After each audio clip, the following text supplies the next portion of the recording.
Muy bien, bueno, pues entonces empezamos con la grabación de la clase de Ian Hacking sobre el realismo científico. El realismo científico es la rama de la filosofía de la ciencia o el debate en filosofía de la ciencia que se pregunta sobre la existencia de las entidades que postula la ciencia. Ian Hacking pues, se pregunta si existen las entidades no observables como pueden ser los fotones, los protones, el super yo, los genes, bueno, o sea, todas estas entidades que no se ven a primera vista.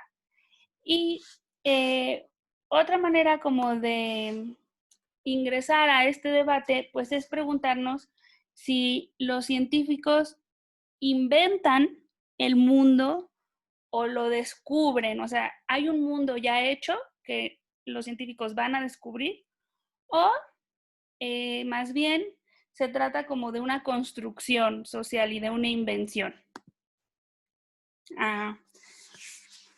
Bueno, entonces vamos a pasar al pizarrón para dibujar una línea de las posibles posturas desde la más realista hasta la más antirrealista.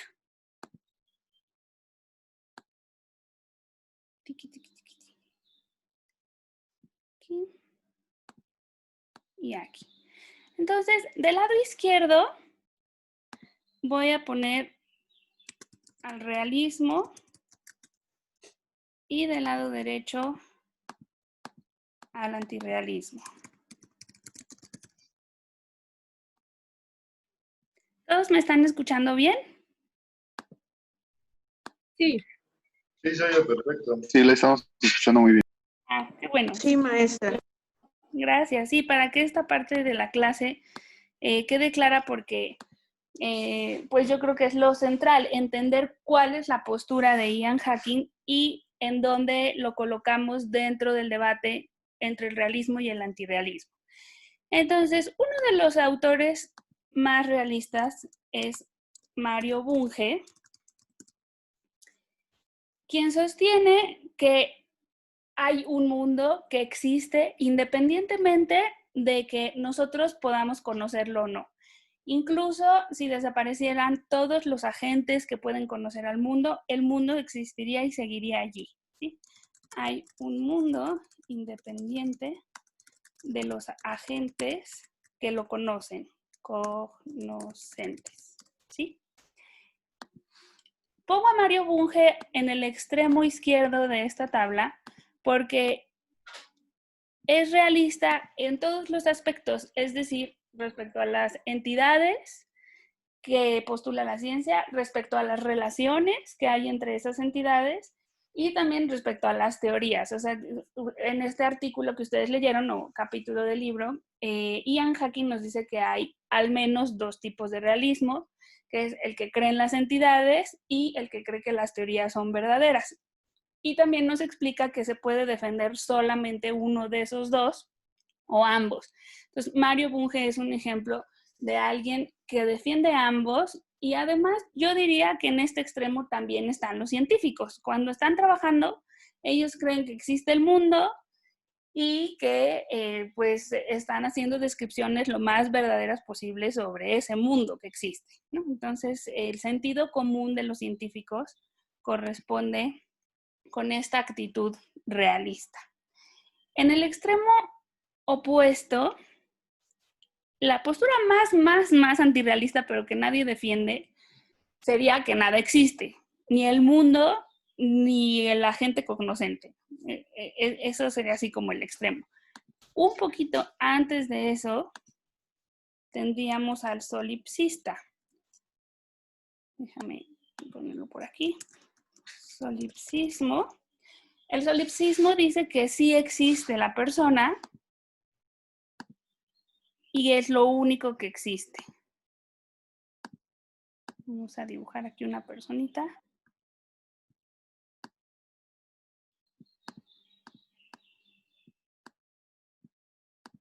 Bueno, eso es una persona, más o menos, ahí están sus piernas. Listo.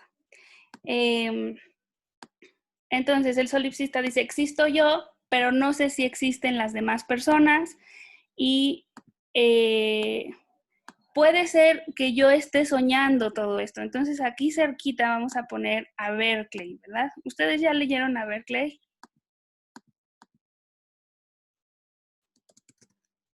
Sí, sí, ya. Sí. Bueno, ¿y qué dice más o menos Berkeley? Habla de un dios matemático. Y Habla respecto, habla de respecto al mundo o la realidad, habla de un dios creador de las leyes mecánicas del universo.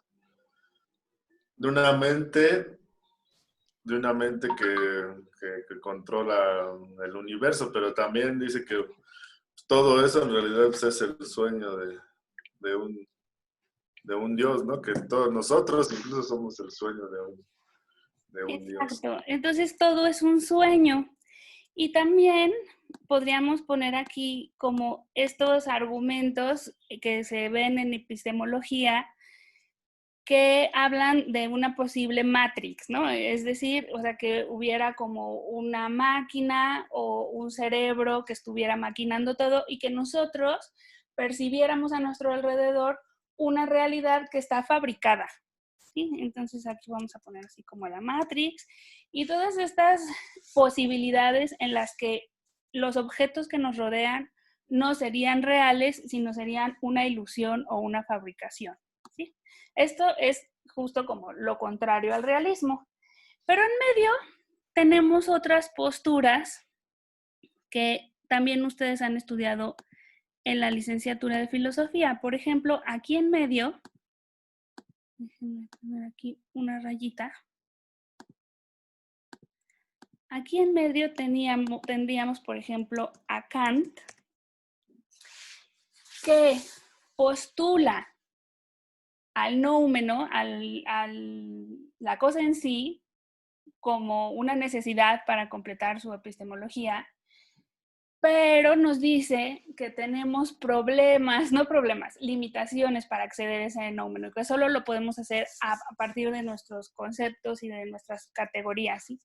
Entonces, inspirada en la postura kantiana, hay en filosofía de la ciencia y en particular en este debate del realismo y el antirrealismo, hay una postura que se llama el realismo interno,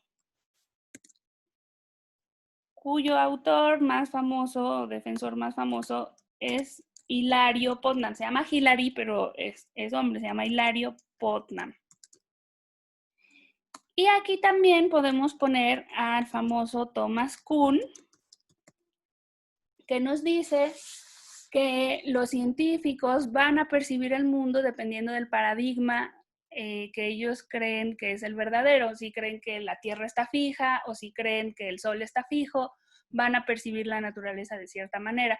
Entonces, aquí en medio tenemos este tipo de posturas en las que no se está negando la existencia del mundo, pero se está reconociendo una limitación de los agentes que conocen la naturaleza para percibirla, ¿sí? Entonces, eso es lo que está en medio.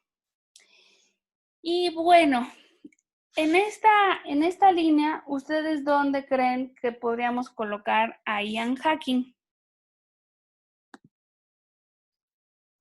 ¿Realismo científico? No, en realismo nada más. Ajá, el realismo científico. Pues como, Adelante. ajá, yo diría que un poco menos radical que Mario Bunge. Ajá. Un poco menos radical que Mario Bunge, pero ¿a la izquierda o a la derecha de Kant? A la izquierda. Es a la izquierda. Es entre Kant y Sí, el por ahí realismo. más o menos.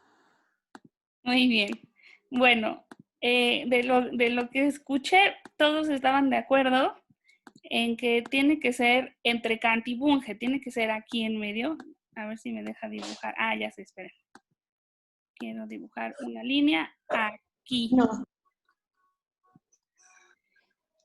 no tan radical como Mario Bunge, pero más realista que Kant.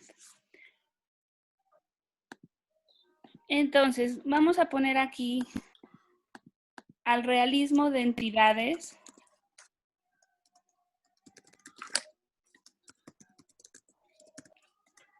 que defiende Ian Hacking. Y más o menos allí mismo, a esa misma altura, sería equivalente la postura de unos físicos que se llaman French y John Worrall. Bueno, John Worrall es filósofo también de la ciencia, y proponen una cosa que se llama realismo estructural.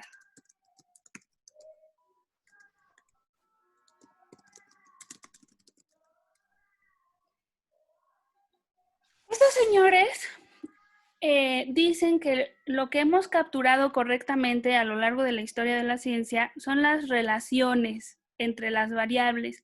Quizás nos equivocamos cuando hablábamos de flogisto y ahora sabemos que en realidad lo que existe es el oxígeno y el carbón y los elementos químicos, pero habíamos capturado algo correcto respecto a las relaciones que existían entre las entidades. Entonces, es un poquito como complementario a lo que propone Hacking. Hacking dice, existen las entidades de la ciencia, existen los electrones.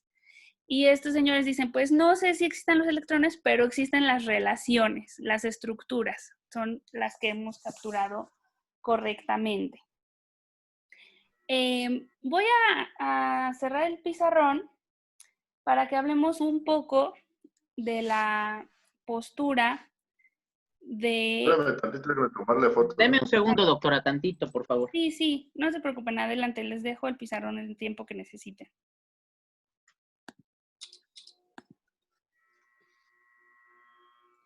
De hecho, bueno, voy a agregar aquí a 2 personas porque es útil para la clase de la próxima semana. La próxima semana vamos a hablar de realismo y antirrealismo solamente en una teoría de la ciencia, que es la mecánica cuántica. Y vamos a ver cuáles eran las posturas de Einstein, por un lado, y de la Escuela de Copenhague, por el otro lado, que la Escuela de Copenhague es famosa por haber sido, digamos, propuesta por Niels Bohr y por Heisenberg. Entonces, quisiera localizar aquí a los actores de ese debate que vamos a tener la próxima semana, porque Einstein estaría muy Pero cerca. nomás como pregunta, ¿no toca la próxima semana lo de la ontología de la química? Sí, lo que pasa es que la ontología de la química va a hablar de los orbitales cuánticos. O sea, son lo que Ajá. estudia la química son los elementos, y los elementos están formados por electrones, entonces van a hablar de los orbitales. Ah, pero sí toca ese tema, ese reporte, ¿no? La próxima semana. Sí, se van a dar cuenta ustedes, es un tema de química en discusión con mecánica cuántica, y a continuación, después de ese texto de Lombardi, vemos el de mecánica cuántica nada más. Si quieren, vamos ahorita a compartir el temario y lo revisamos. Pero déjenme colocar a Einstein y a Bohr en esta línea para que ustedes ubiquen en dónde se encuentran. Einstein es un físico realista que quería que se describieran los sistemas de la manera más completa posible, donde no cupiera el azar o no cupiera la probabilidad. Y entonces quería construir y mejorar cada vez las teorías científicas para hacer descripciones realistas. Bohr y Heisenberg, por el contrario, se van a hallar por acá, instrumentalismo, en una postura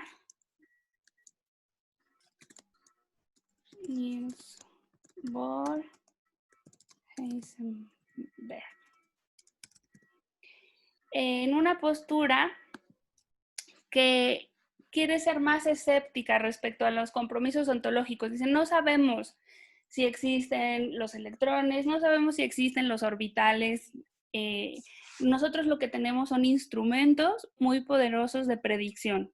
Tenemos matemáticas que funcionan y no vamos a tener compromisos respecto a la existencia de las entidades que estamos postulando. Entonces, bueno, ahora sí, si le quieren tomar la foto, ya está más completa esta tabla para que les sirva para esta semana y las siguientes.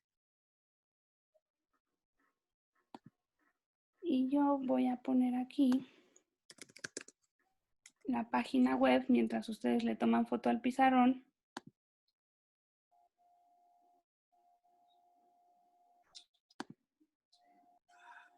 Para confirmar con ustedes que vamos a leer la próxima semana. Ah, sí, muy bien. Sí, es que tienes razón, Aurien. Vamos a compartirlo aquí con el grupo. Voy a poner compartir mi escritorio. Y aquí tenemos la página web del curso. Y como podemos ver, hoy estamos hablando de qué es el realismo científico y la próxima semana vamos a hablar acerca del estatus ontológico de las entidades químicas, si existen o no. Y allí se va a ver un debate entre químicos y físicos cuánticos. ¿Sale? Muy bien. Bueno, entonces ahora vamos a quedarnos con la foto de Ian Hacking.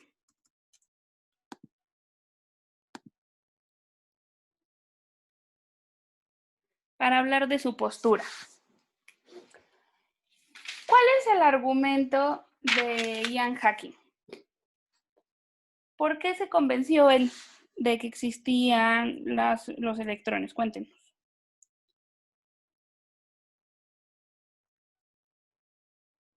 ¿Alguien que se quiera animar? Creo que Jaime está hablando, pero tiene el mute, ¿no? Creo que Derivado de un experimento que hicieron sobre un metal, parece, ¿no, doctora?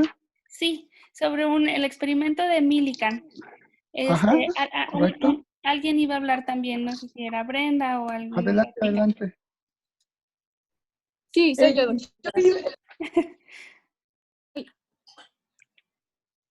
Ay, ¿quién habla? Habla. Okay.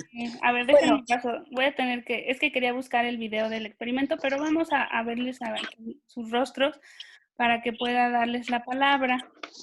Miren, si abajo de la pantalla hay un icono que dice participantes, si ustedes dan clic allí, a la derecha van a ver la lista de participantes y ahí pueden levantar la mano poniendo el mouse sobre su nombre y levantando la mano.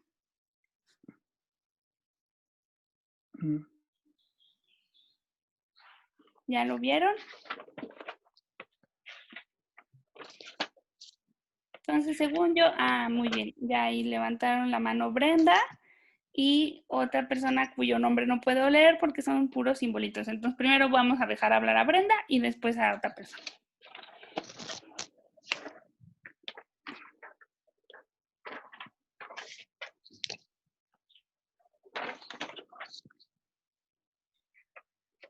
Brenda, tienes el mute. ¿Me escucha? Sí, adelante. Ok, disculpa. Bueno, es muy breve.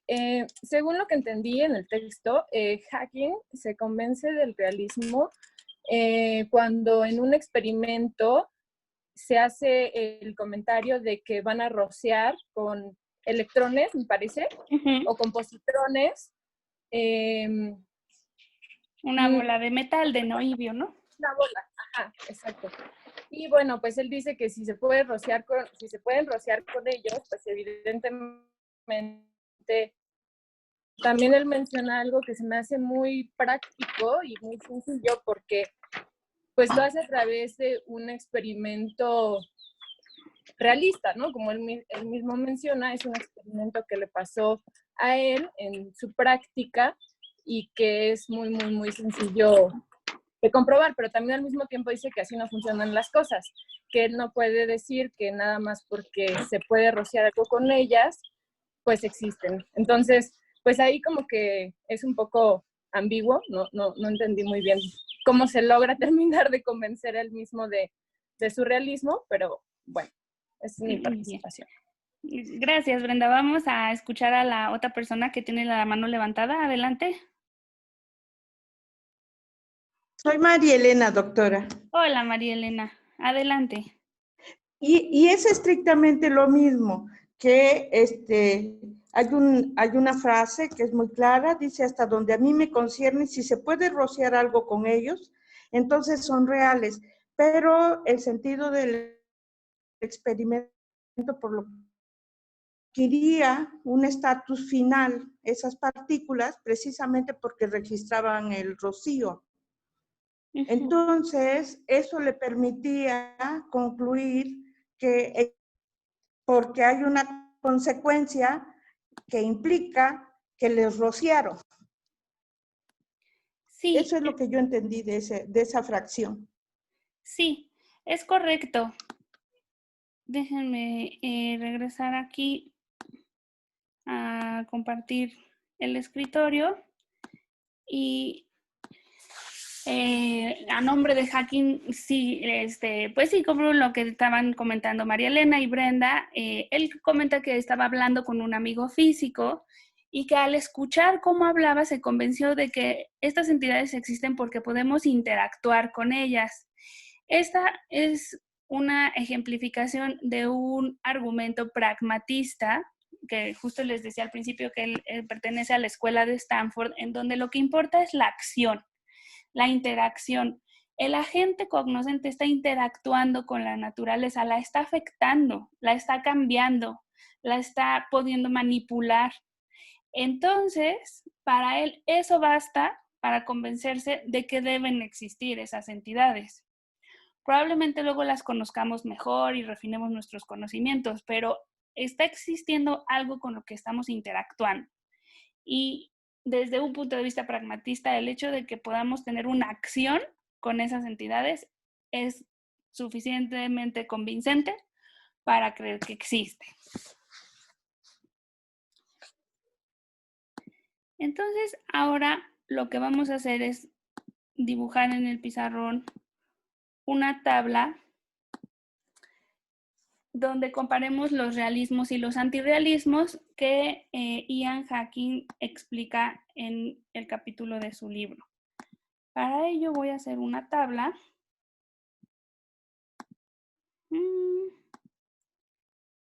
con unas rayitas aquí y otra rayita acá.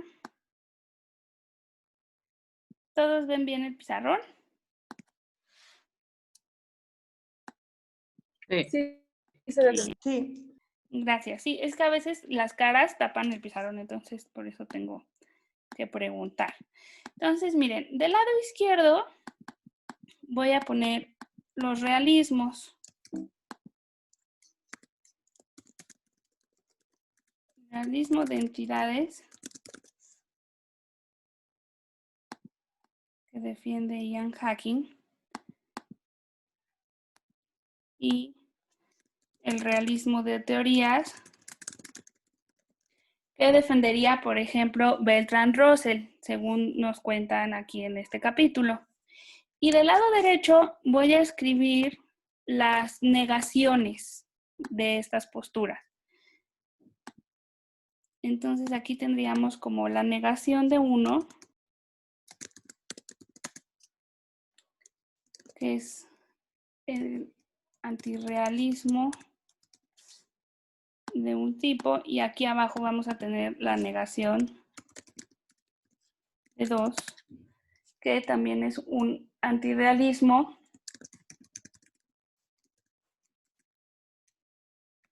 de otro tipo, ¿no?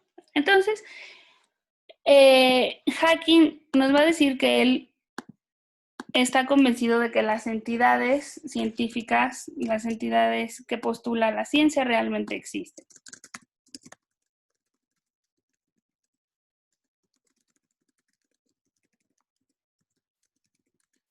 Sean observables o no, porque en este artículo también se menciona un autor que se llama Bas van Fraassen, que está convencido de que existen las montañas, los océanos, las dorsales oceánicas que existen en el fondo del mar, todo lo que se pueda percibir mediante nuestros sentidos él no tiene problema en decir que existe, pero quiere ser escéptico respecto a los agujeros negros, los electrones o cualquier quarks, positrones, super yo, plusvalía o cualquier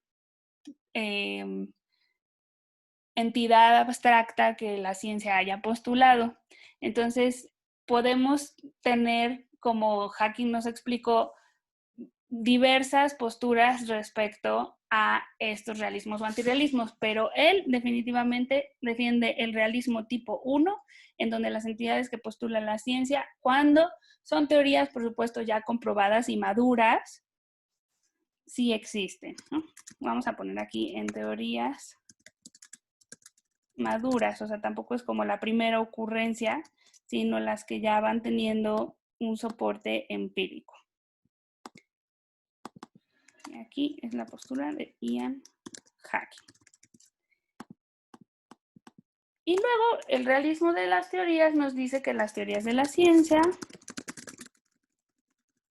son verdaderas y describen al mundo.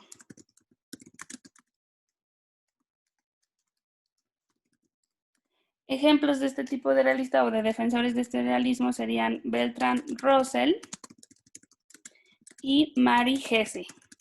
Estos son dos autores que piensan que pues las teorías se van aproximando a la verdad.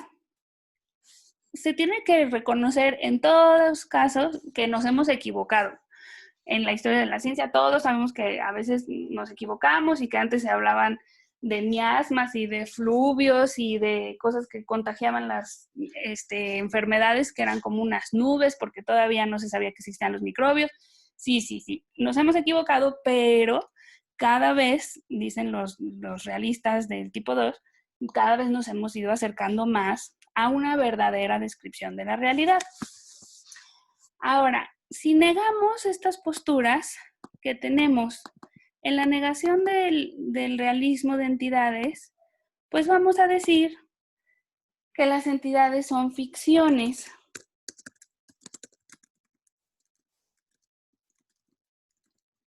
Ficciones, construcciones, y puede ser que existan, esta es la versión débil, puede ser que existan, pero no necesitamos comprometernos con que existan para describir el mundo. Podemos entender el mundo sin afirmar que existen esas entidades. Y allí tenemos, por ejemplo, a la famosísima filósofa de la ciencia, Nancy Cartwright,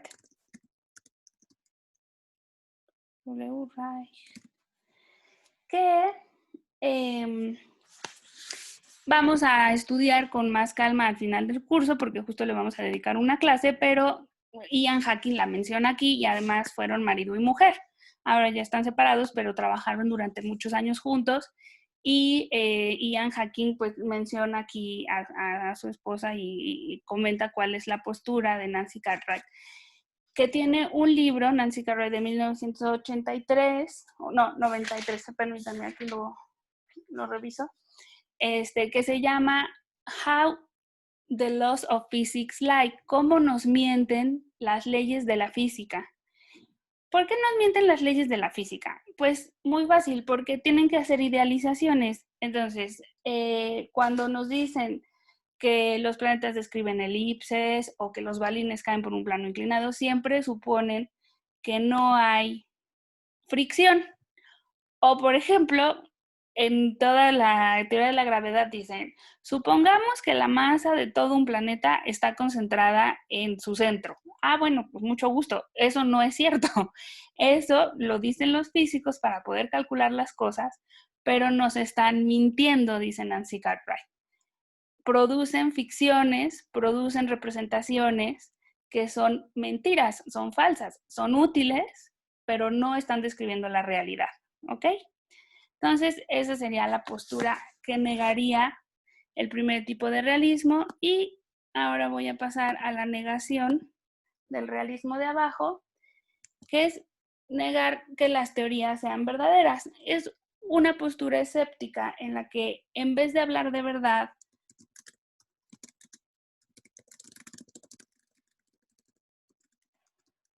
podemos hablar de que las teorías son legítimas, adecuadas, fuertes, aceptables,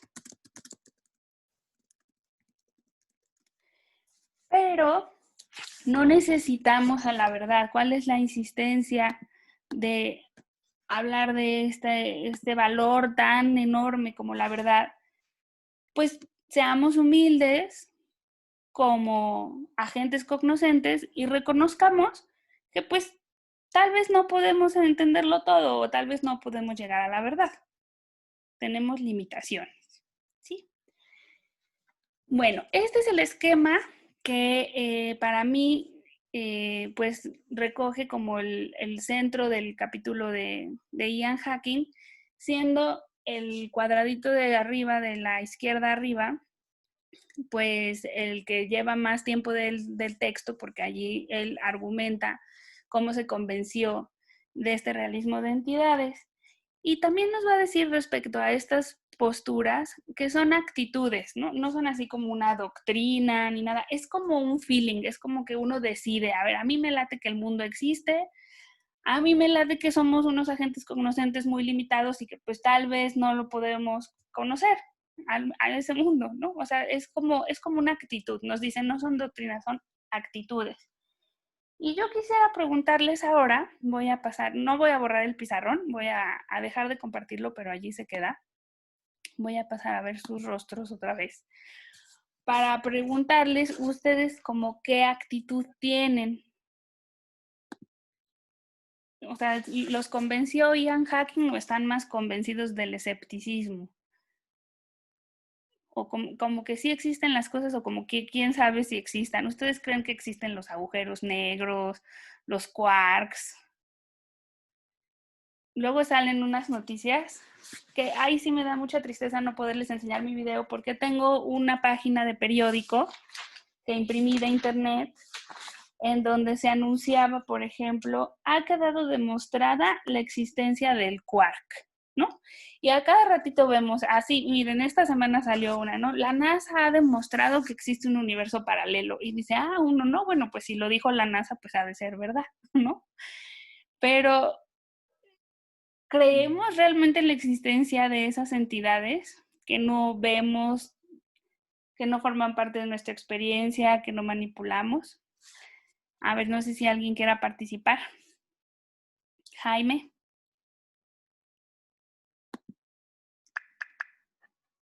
Ay, ¿Me escucha, doctora? Gracias. Buenos días nuevamente.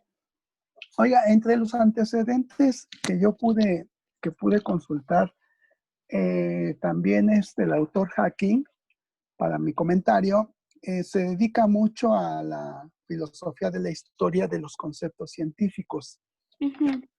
Yo creo que esto es base o es parte de la base de la postura que tenemos en la lectura, en tanto que decir quarks o decir electrón o decir algún concepto de lo que se está teniendo como entidad debe de abordarse. Quizás por esa parte estimo, él tiene esa postura porque hay algo que está ahí, que incluso tiene una denominación o un concepto que hay que abordar. O sea, yo lo veo como previo a, desde el punto de vista del concepto del lenguaje, a la existencia. Esa sería mi participación, doctora. Gracias. Muy bien, Jaime, muchas gracias. ¿Alguien más? Sí, Nava, me sé tu apellido, pero allí dice Nava. Adelante. Vicente, Sí, Vicente Vicente. Nava. Y bueno, esto del realismo y antirrealismo, yo creo que tiene que ver también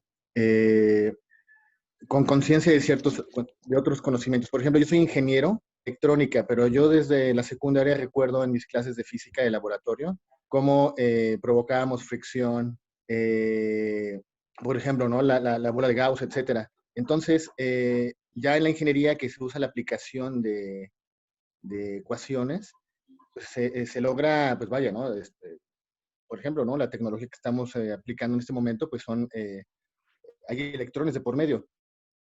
Voy con esto que el realismo, pues sí, va cobrando fuerza, va cobrando peso epistemológico, en tanto es demostrado y tiene repetición en el laboratorio. Yo en mi caso, gracias a la técnica, pues comprendí que sí existen los electrones. Entonces, y para los antirrealistas, pues bueno, ya las ecuaciones se van haciendo más complejas. No sé, entender las leyes de Maxwell, por ejemplo, pues se necesita esto un reto, ¿no? De saber cálculo diferencial, integral, variable compleja, etcétera. Entonces, yo creo que en eso también radica, ¿no? El realismo de ciertos objetos para entender las leyes de Maxwell o las personas que desconocen lo que es un campo electromagnético, pues bueno, tan solo la luz, ¿no? O esto que estamos, la forma que nos estamos comunicando, pues son cargas eléctricas que se van moviendo, incluso vía microondas, ¿no? Bien. Entonces sí, Entonces, y otro tú tema coincides con actual, la por ejemplo, postura de no, hacking. no lo vemos. Sí, yo pienso que es más estructural. Por ejemplo, en el caso de Milkan, en su experimento, lo que hacen es tabular varios pesos de gotitas y encontraron, pues vaya, que había un patrón, ¿no? El 160, ¿no? Tan famoso, ¿no? Que al final, pues bueno, es 1.6 por 10 a la menos 19 coulombs, ¿no? Es la forma en que deducen le da de realismo, ¿no? Entonces yo pienso que la técnica es importante para entender pues ciertas entidades como un electrón o la existencia de un hoyo negro. Es mi Sí, participación. sí, muchas gracias. Bueno, ahora voy a cambiar la foto porque la verdad es que la que está hablando ahorita sí voy a ser yo, así que no lo puedo poner a nombre de Ian Hacking. En efecto, Vicente Nava representa en nuestro grupo a la actitud de Ian Hacking y de los científicos y de los ingenieros en general que están en contacto directo como con estos objetos de la ciencia y están convencidos de su existencia.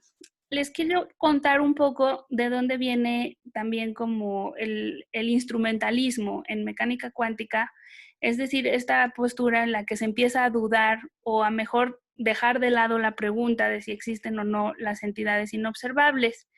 Cuando se empiezan a hacer los experimentos cuánticos, los electrones empiezan a tener comportamientos que no se pueden entender desde un punto de vista clásico, determinista, en donde siempre se pueda determinar su lugar o su velocidad. Este es el famoso principio de la incertidumbre de Heisenberg. Nos dice, o podemos saber en dónde está, o podemos saber cuál es su velocidad, pero no podemos conocer las dos cosas a la vez, porque nuestros instrumentos que interactúan con esas partículas las afectan de tal manera que nosotros no vamos a poder tener toda la información.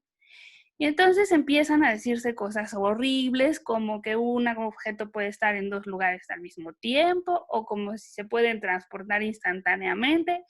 Se ha malinterpretado en películas horribles como la de ¿Qué rayos sabemos?, en donde ya empezaron a decir que en fin, o sea, que una persona podría tomar decisiones cuánticas.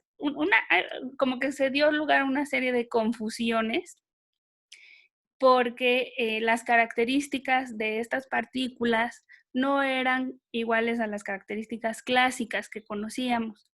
Entonces, al darse toda esta confusión, se les encajonaba un poco, o sea, ¿cómo decirles? Se les presionaba a los físicos cuánticos a decir, bueno, pero realmente estas cosas existen o no existen, o son abstracciones matemáticas que ustedes se inventaron.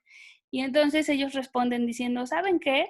A mí no me molesten, esas son preguntas filosóficas, yo estoy construyendo aparatos que funcionan y eso es lo que me importa.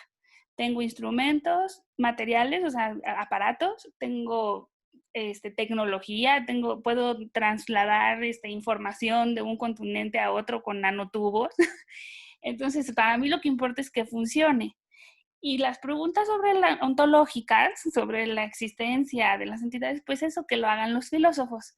Esta es la actitud de la Escuela de Copenhague, que después ha sido pues adquirida por varios mecánicos cuánticos y que se llama instrumentalismo. Pero bueno, en general, los físicos, químicos y todo que conozcamos en general, creo que están pues asumiendo que existe un mundo real y que lo están conociendo. Voy a volver a usar el pizarrón para terminar la clase. Sí me voy a tomar 10 minutitos más porque tuvimos un poco de problemas técnicos al principio y no empezamos a tiempo. Entonces, quisiera abordar la última parte del artículo, o las dos últimas partes, en donde habla de otra clasificación distinta de los realismos, que es la de Newton Smith,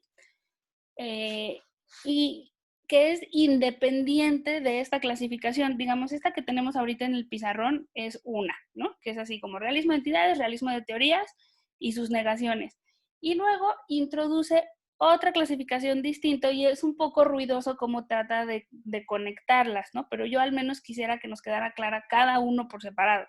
Entonces, ahorita tenemos esta, que es realismo de entidades y realismo de teorías y cómo se niegan. Y ahora voy a borrar esta y vamos a abordar la otra clasificación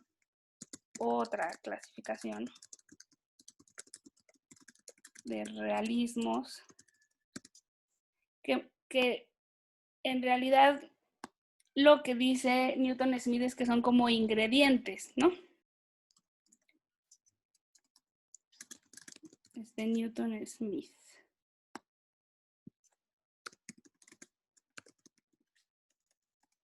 Y nos dice que hay 3 ingredientes del realismo. El primero es el ontológico. El segundo es el causal.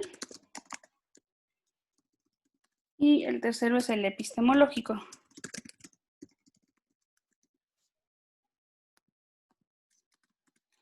Entonces, ¿cuál es como la postura ontológica de un realista?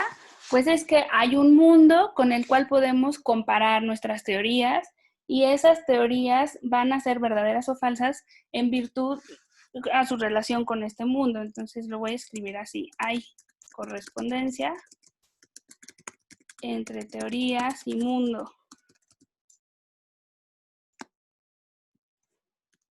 donde ese mundo se asume que es un mundo real.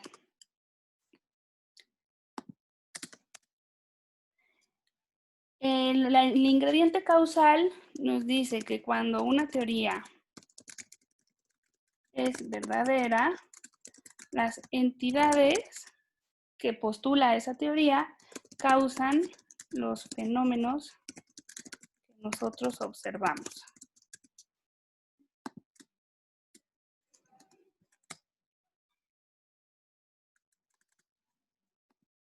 Y por último, el ingrediente epistemológico se dedica a analizar si nuestras creencias acerca de las teorías científicas o de las entidades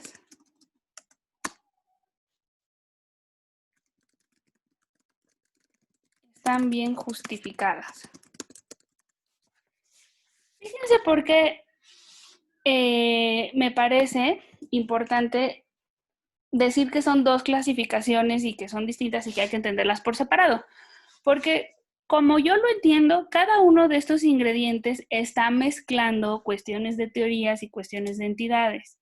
Por ejemplo, en el ingrediente ontológico dice, hay correspondencia entre las teorías y un mundo real. Y gracias a eso, dice el texto, podemos saber si las teorías son verdaderas o falsas.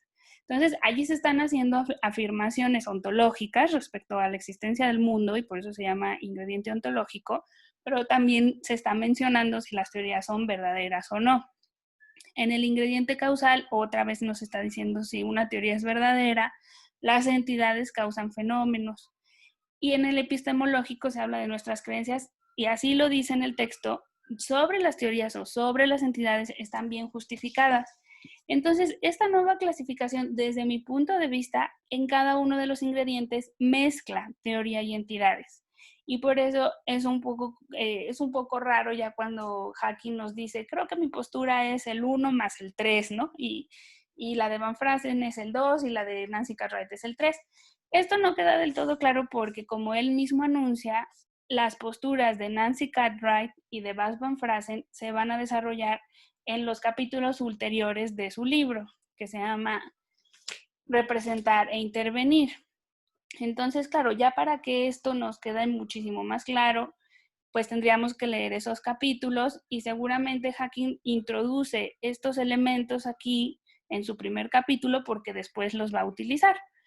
Pero sí quisiera compartir con ustedes que desde mi punto de vista, los 3 elementos de la clasificación de Newton-Smith, los 3 ingredientes, contienen información sobre las teorías, sobre una postura que tiene uno respecto a la teoría y sobre las entidades.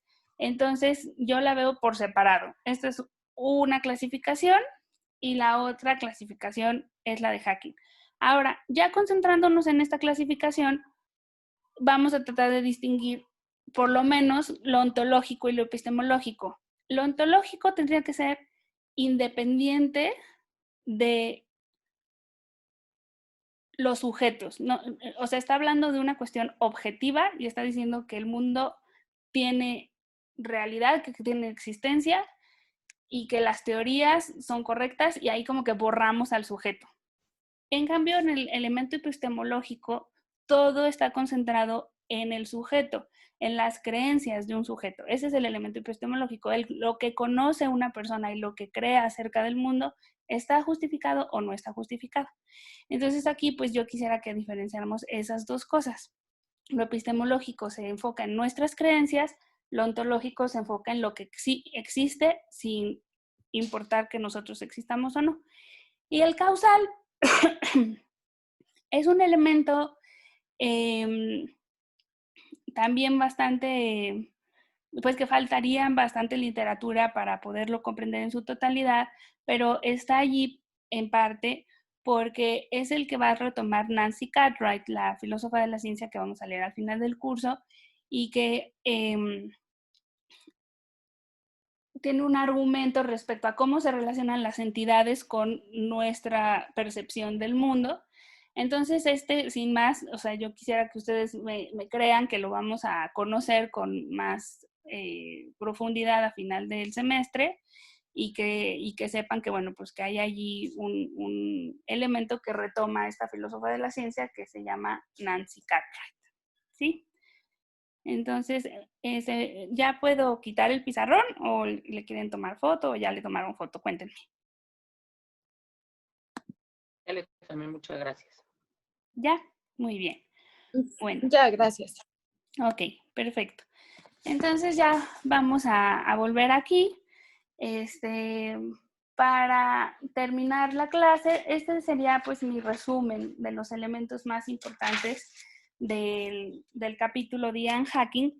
Y la última sección, que es muy cortita, se llama Representar e Intervenir, igual que el libro, y es muy cortita porque en el resto del libro pues vamos a ir entendiendo cuál es la postura del autor respecto a cómo se hace ciencia, pero aprovecha su primer capítulo para introducirnos un poquito y contarnos que para él la ciencia consiste en hacer representaciones para poder intervenir en el mundo.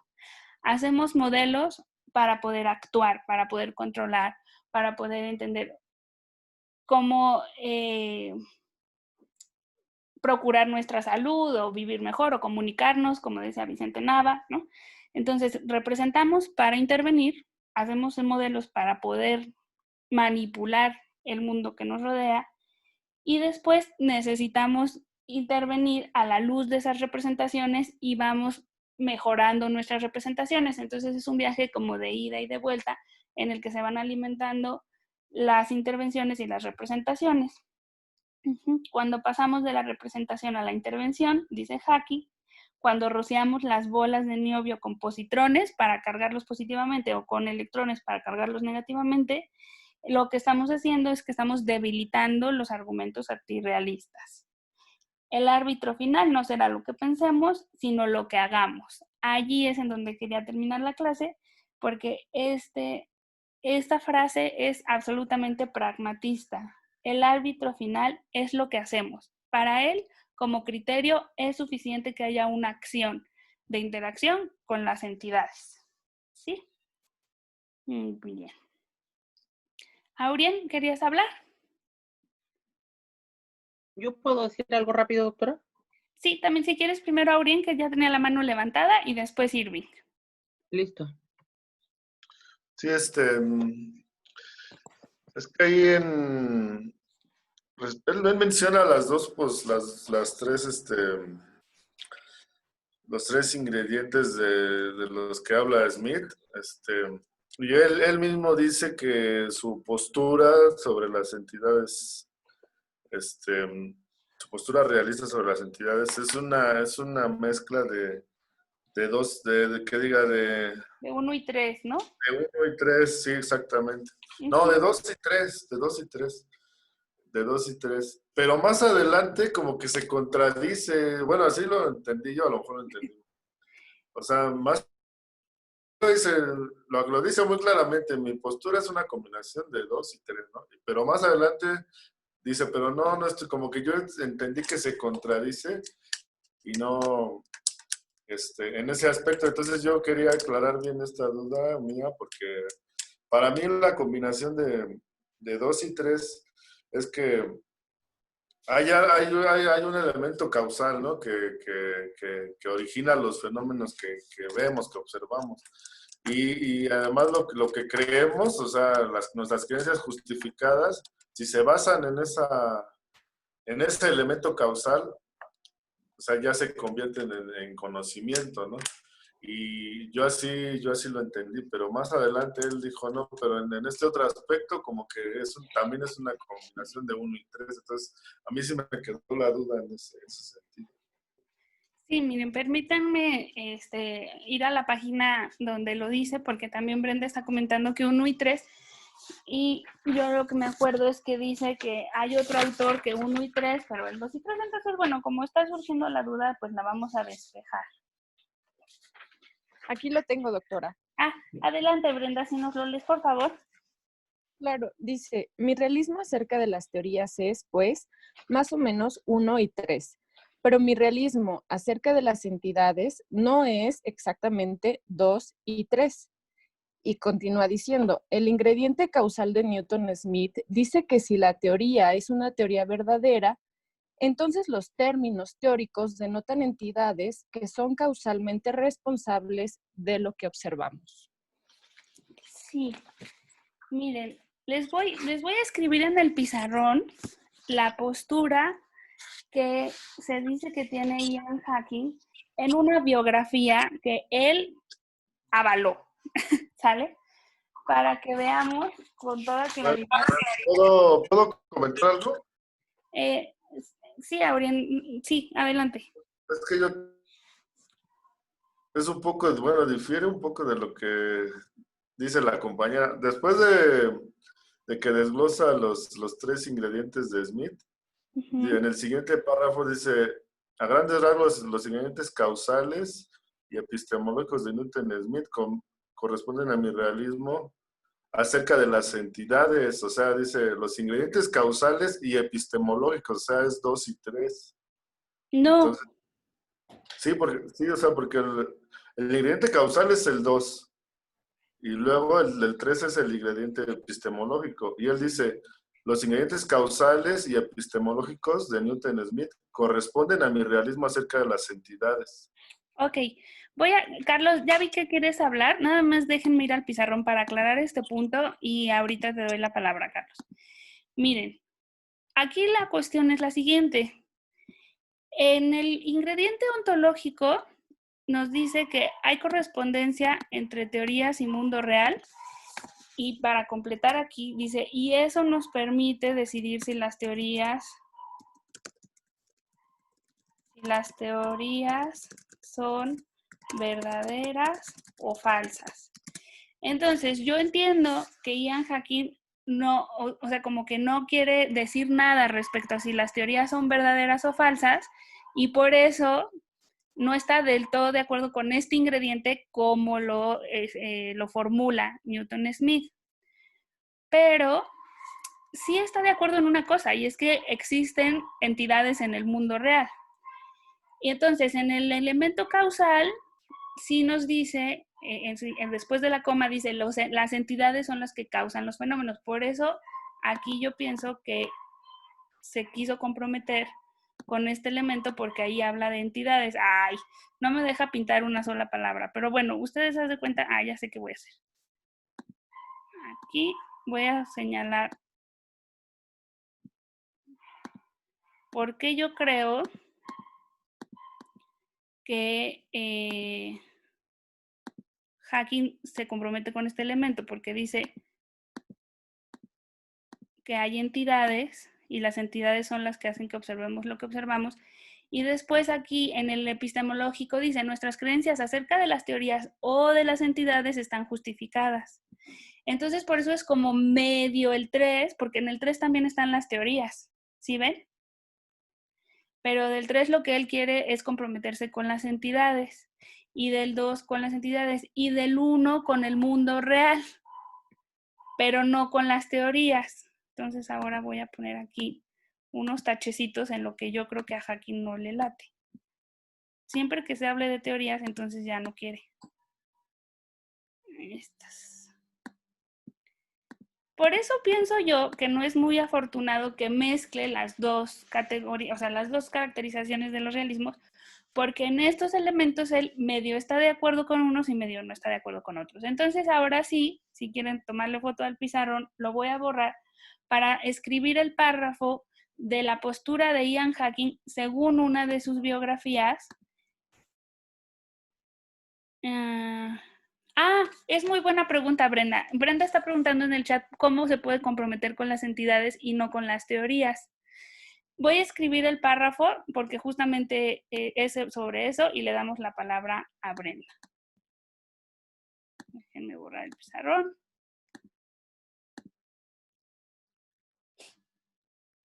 Y tengo que quitar esto. Muy bien. Miren, ahí va la cita de la biografía. Gracias por regalarme estos minutos de más, pero así ya no nos vamos con dudas. En su biografía dice, la postura de Ian Hacking es conocida como realismo científico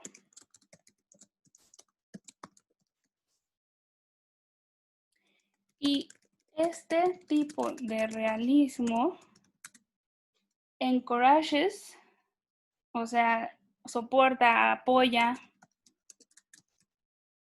una actitud realista hacia las entidades postuladas por las ciencias maduras, no las primeras ocurrencias que se les salgan de la cabeza a los cuerdólogos, no, tienen que ser cosas como las que está usando Vicente Nava para construir aparatos. Eso sí, ya son teorías maduras que funcionan y que están comprobadas, ¿sí? Los nanotubos y todas estas cosas, mecánica cuántica, etcétera. Ciencias maduras, pero, mira, Brenda, y aquí creo que va a venir la respuesta a tu duda, pero escepticismo hacia las teorías científicas. Escepticismo no quiere decir que están mal, solo como que podemos reconocer que nuestra actitud hacia ellas no es de total certeza, sino que aceptamos que se pueden revisar. Entonces, un poquito para resumir, lo que está diciendo Ian Hacking es, yo creo que existen los electrones y yo creo que existen los protones y yo creo que existen los núcleos de los átomos y demás, pero tal vez conforme vayamos avanzando en la ciencia tengamos que revisar nuestras teorías y prefiero no comprometerme con que son verdaderas. Ahora sí, Brenda, si quieres, pasamos a tu participación. No, doctora, que participe otro compañero. Esa era mi duda, básicamente, cómo se podía bueno, creer en entidades y no creer en las teorías, pero entiendo esta parte de el escepticismo y dejar la puerta abierta básicamente a la duda, pues como el mismo Hawking dice en el texto, pues en la ciencia pues se ha venido viendo precisamente que pues hay errores, hay ensayo, hay error y hay cosas que resultan a partir de eso. Entonces, pues básicamente eso sería todo, doctora. Ah, perfecto. Me alegra que haya quedado más claro ya con esta última cita. Y también quiere hablar Irving, Carlos, pero perdón, primero le voy a dar la palabra a Carlos, que estaba desde hace como 1000 horas levantando la mano, y después a Irving y a Uriel. Tal vez lo que estoy diciendo está ya un poco descontextualizado porque estaba en la parte de cuando estábamos hablando de los instrumentalismos científicos. Y al parecer esta posición realista